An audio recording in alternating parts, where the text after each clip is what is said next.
Como minhas colegas citaram, a terceira geração romântica se comprometia com as causas sociais, parando de olhar para o próprio umbigo como era na segunda geração. Por se tratar já do final do período romântico, ela construiu a ponte para o que viria depois, que ficou conhecido como o realismo. O romantismo é um movimento artístico que representa a burguesia do século XVIII e XIX, ou seja, o movimento é de uma produção da nova elite da sociedade que já havia superado os regimes absolutistas em diversos países e, por conta disso, os ideais dessas burguesias são aqueles presentes nas obras românticas. Os principais temas abordados nessas obras dos artistas da terceira geração romântica são sensualismo, liberdade, pecado, abolicionismo, realidade social e negação do amor platônico. Essa geração de escritoras românticas ficou conhecida como geração condoreira, também chamada como hugoana em homenagem ao escritor francês Victor Hugo, que é uma espécie de pai dessa geração. E o movimento literário ficou conhecido como condoreirismo. Esses nomes foram referências à ave condor, símbolo da liberdade, tão valorizada pelos escritores dessa geração do romantismo, visto que ela é notadamente marcada pela denúncia social. O principal escritor da terceira geração romântica no nosso país, ele é Castro Alves, mais conhecido como poeta dos escravos. Mas por que ele é conhecido assim? Porque quando a gente lê os poemas dele, a gente percebe claramente que ele ia contra a escravidão, ia contra toda a situação que estava acontecendo no nosso país. E aí o nosso grupo ele separou um poema que é um dos poemas mais famosos dele, a gente pegou uma parte e agora eu vou ler para vocês. O poema se chama O Navio Negreiro.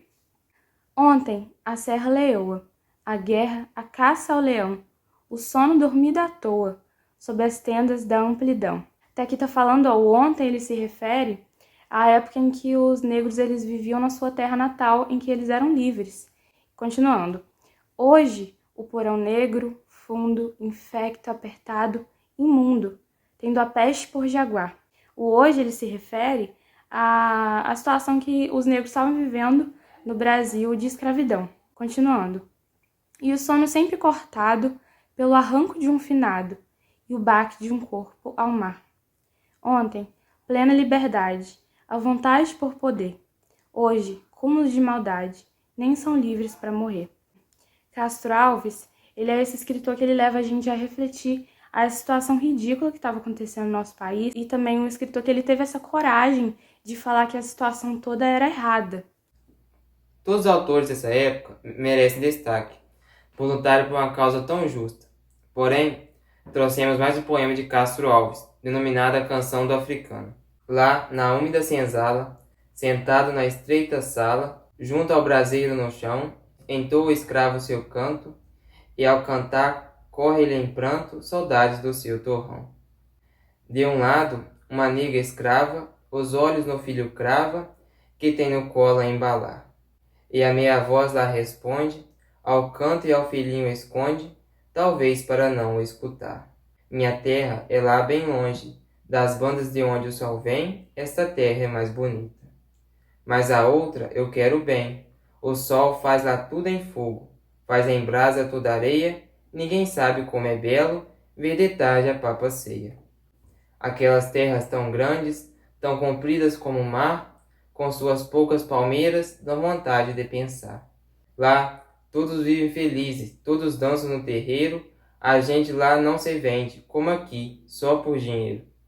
O escravo calou a fala, porque na úmida senzala o fogo estava a apagar.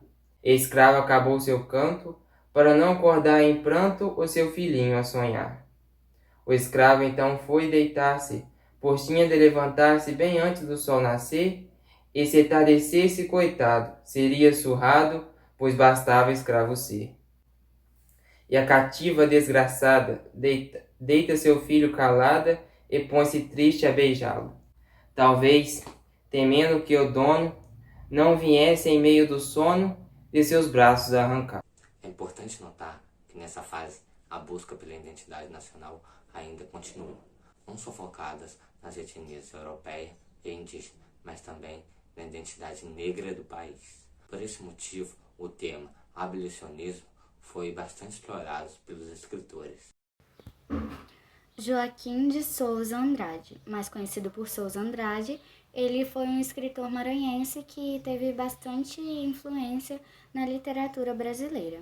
Em 1857, ele publicou seu primeiro livro de poesia, que foi Harpas Selvagens. E a sua obra marcada é o poema narrativo O Ieza, e ele foi baseado em uma lenda indígena, Ieza Errante. Tem também Tobias Barreto, que foi um crítico, filósofo e poeta brasileiro. Ele é bastante notável pelos seus poemas românticos e pela influência do escritor Vitor Mariot. As suas obras são Amar, Glosa, O Gênio da Humanidade e A Escravidão. Os principais escritores da terceira geração do romantismo são Antônio Frederico de Castro Alves. Ele foi o escritor baiano de maior destaque na terceira geração.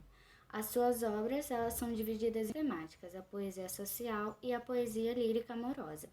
E dentre elas a gente pode destacar O Navio Negreiro, Espumas Flutuantes, A Cachoeira de Paulo Afonso e Os Escravos. Por último, Joaquim Nabuco e Silvio Vasconcelos Romero. Ambos foram alguns dos fundadores da Academia Brasileira de Letras.